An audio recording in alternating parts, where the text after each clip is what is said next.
네, 여러분 안녕하세요. 뉴스입니다.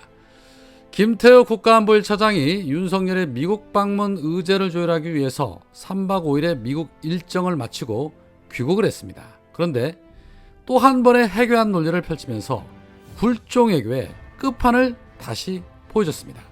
김태호는 이번 유출 문건에 우리 안보실 관련해서 내용이 포함된 경위에 대해서 미국 측에서 혹시 설명이 있었다면 말씀드려달라라는 기자의 질문에 우선 추가적인 상황이 나올 때마다 긴밀하게 소통을 하기로 확답을 줬고요.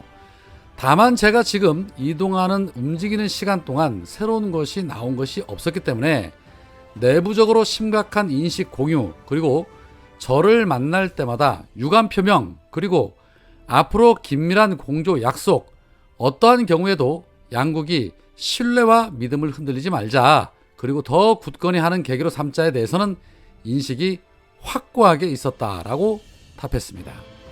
이에 기자가 이번 유출건과 관련해서 한미 정상회담에서 이번 유출건을 의제로 다뤄질 가능성은 있느냐라는 질문에는 아직 그럴 계획은 없고요.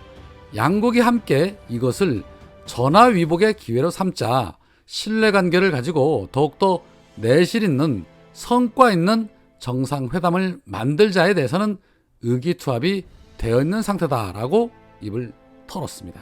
이 무슨 또라이 같은 소리일까요? 미 정보국으로부터 도감청을 당한 피해국이 한다는 소리가 전화위복의 기회로 삼자는 말을 하지를 않나, 신뢰와 믿음을 흔들리지 말자라는 말을 하지를 않나, 대체 이게 무슨 해괴한 말들일까요? 지금 김태효의 주장은 이런 겁니다.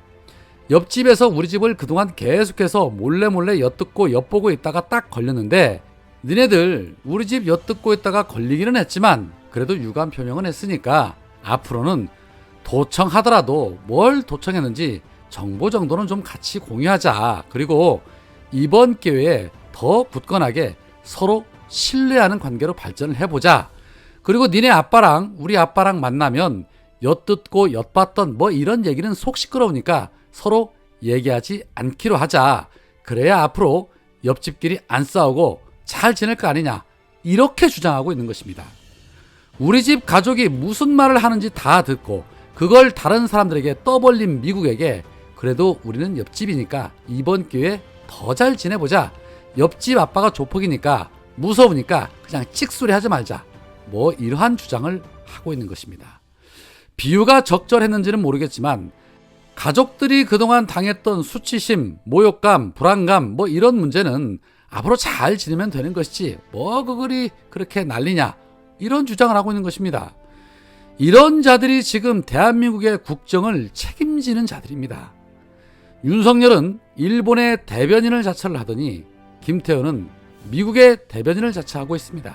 그렇다면 대체 우리나라의 대변인은 어디에 있단 말입니까? 이러니 우리 국민들이 천불이 안 날 수가 없는 것이죠. 글로벌 호구도 어느 정도여야 말을 안 하지. 이거는 뭐 대놓고 상등신 취급을 자처하고 있으니 우리 국민들이 정말이지 쪽팔려서 살 수가 없습니다. 자, 그런데 어디 그뿐입니까? 윤석열이 배우자 김건희는 국정 파트너라면서 사실상의 권력 나눠먹기를 하겠다고 선언을 하면서 김건희가 이제는 아주 대놓고 국정을 두루두루 살피고 있습니다.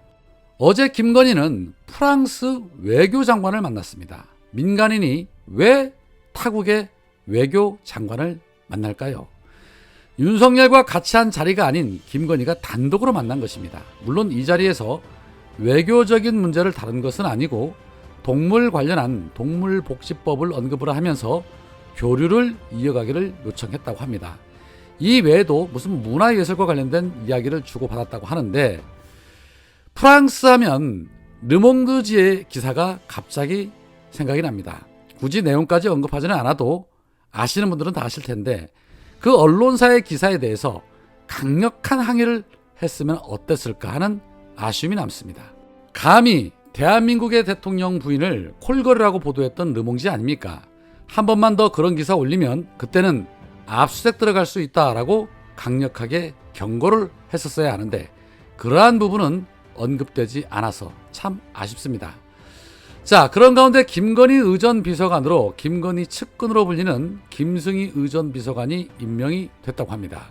김승희는 김건희가 다녔던 대학원 최고위 과정 동기라고 하는데 정말 보자 하니 정말 보자기로 보이나 봅니다. 대통령의 국내외 일정과 동선을 책임지는 자리에 김건희의 측근을 앉혔다는 것은 사실상 윤석열의 일거수일투족을 전부 감시하고 관리하고 김건희가 직접 보고를 받겠다라는 뜻 아닙니까? 물론 이미 사실상 김건희가 실세라는 것은 널리 알려진 사실이긴 하지만 이건 대놓고 국정을 쥐락펴락하겠다고 공개적으로 밝혔다는 점에서 쉽게 자시할 수 있는 부분은 아닌 것 같습니다. 민주당의 강선우 대변인은 이렇게 말을 합니다.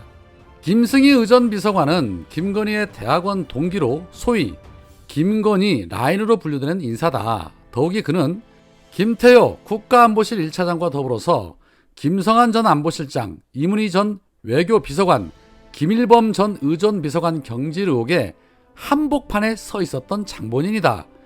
국민 여론은 무시한 채 오로지 최측근만 챙기면 된다는 식의 이 대통령실에 편협한 인사관에 경악을 금치 못한다. 대통령실은 연이은 외교 참사의 책임을 물어 김태효 1차장과 김 의전 비서관을 즉각 문책하라라고 촉구를 했습니다. 자, 김건희가 7시간 녹취록에서 그런 말을 했었죠. 보수는 확실하게 챙겨준다. 많이 챙기시기 바랍니다. 박근혜 주변 인사들이 어떠한 전철을 밟았는지 그 부분도 잘 기억해 두시기 바랍니다. 국민을 농락하고 국정을 농단한 그 대가가 어떠했는지 말입니다. 자, 한편 뉴스타파와 하승수 변호사가 긴 소송 끝에 결국 검찰 특활비 소송에서 최종 승소했습니다. 자, 그런데 문제는 이 공개 대상이 2017년 1월부터 2019년 9월까지의 내역입니다. 쉽게 말해 윤석열의 검찰총장 당시 특활비가 아니라 중앙지검장 당시의 특활비만 해당이 된다는 것입니다. 이에 추미애 전 장관은 윤석열과 한동훈을 겨냥해서 2019년 10월부터 21년 3월까지의 특활비도 마땅히 공개를 해야 한다라면서 통큰 한동훈 법원 판결에 따라 감췄던 특활비 공개하기로 결단하다. 공직자로서 진정성을 보이려면 이 정도는 해야 하지 않냐? 그러면 문동훈처럼 멋지다 한동훈을 얼마든지 외쳐줄 텐데 라는 말을 했습니다. 그러게 말입니다.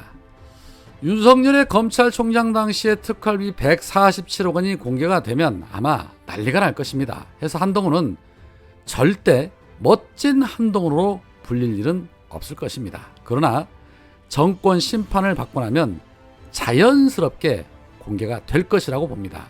그 돈으로 윤석열이 무엇을 하고 다녔는지 어디에 썼는지 낱낱이 공개가 되면 검언 카르텔의 추악한 민낯이 또 한 번 세간을 시끄럽게 하지 않을까 하는 그런 생각도 듭니다. 최근 들어 그날이 그렇게 머지 않았음을 느끼고 있습니다. 오늘은 여기까지입니다. 고맙습니다.